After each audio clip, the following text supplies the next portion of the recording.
Hello friends, welcome back to my channel. ఈరోజు నేను మీకు ఈ వీడియోలో పప్పు చెక్క ఎలా ప్రిపేర్ చేసుకోవాలో చూపిస్తాను. పప్పు చెక్క చేసుకోవడానికి ముందుగా పల్లీలను తీసుకొని వేయించుకోవాలి. అంటే సిమ్, మీడియం, హై ఇలా మనము షిఫ్ట్ చేసుకుంటూ వేయించుకుంటే పల్లీలు లోపల పచ్చి లేకుండా చక్కగా వేగుతాయి. ఇక్కడైతే పల్లీలకు సరిపడా 1:1 రేషియోలో నేను ఇక్కడ బెల్లం కూడా తురిమి పెట్టేసుకున్నాను. సో పల్లీలు వేగిపోయినాయి. ఇప్పుడు చాటలోకి తీసుకొని కొంచెం చల్లారిన తర్వాత పొట్టు తీసేయడమే. మరీ చల్లారటం కాదు, కొంచెం గోరువెచ్చగా ఉన్నప్పుడు పొట్టు తీసేస్తే మనకి ఈజీగా వచ్చేస్తుంది. సో పల్లీలన్నీ ఇక్కడ పొట్టు తీసేసాను. పొట్టు తీసేసి మంచిగా వేగిపోయినాయి. ఇప్పుడు ఇక్కడ ఈ బెల్లం ఉంది కదా, ఈ బెల్లాన్ని ఇందాక పల్లీలు వేయించుకున్న బాండీలోనే వేసుకొని కొన్ని వాటర్, ఎక్కువ వాటర్ వేసుకోకూడదు, కొన్ని వాటర్ వేసుకొని పాకం తెప్పించుకోవాలి. ఉండపాకం తెప్పించుకోవాలి.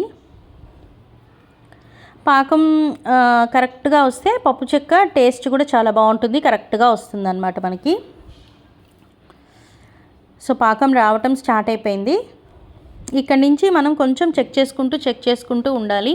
మరీ ముదురు పాకం వచ్చేయకూడదు, మరీ లేత పాకం కూడా వచ్చేయకూడదు. మరీ లేత పాకం వస్తే కూడా ఇట్లా తీగలాగా సాగుతుంది. మీరు చూసారా, దగ్గరికి పడింది కానీ ఇట్లా సాగుతుంది చూసారా. ఈ టైంలో మనము పప్పులు పోసేసామంటే పప్పు చెక్క కూడా అలాగే సాగుతూ ఉంటుందన్నమాట.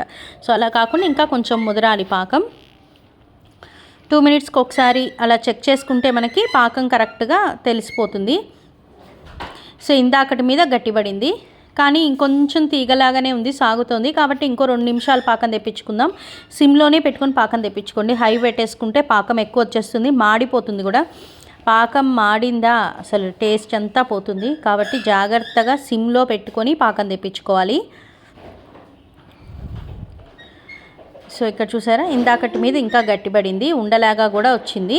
కానీ ఇంకొంచెం రానిద్దాం, ఎందుకంటే తీగ సాగుతోంది. ఇంకా కూడా తీగ సాగకూడదన్నమాట పప్పు చెక్కకి. పాకం ఎప్పుడైనా సరే ఉండలాగా వచ్చిన తర్వాత అది తీగ సాగకూడదు. తీగ సాగకపోతే మనకి పప్పు చెక్క తినేటప్పుడు కూడా మనకి తీగలాగా సాగదు, పంటికి అతుక్కోదు కూడా. లేకపోతే పంటికి అతుక్కుపోతూ ఉంటుందన్నమాట పాకం.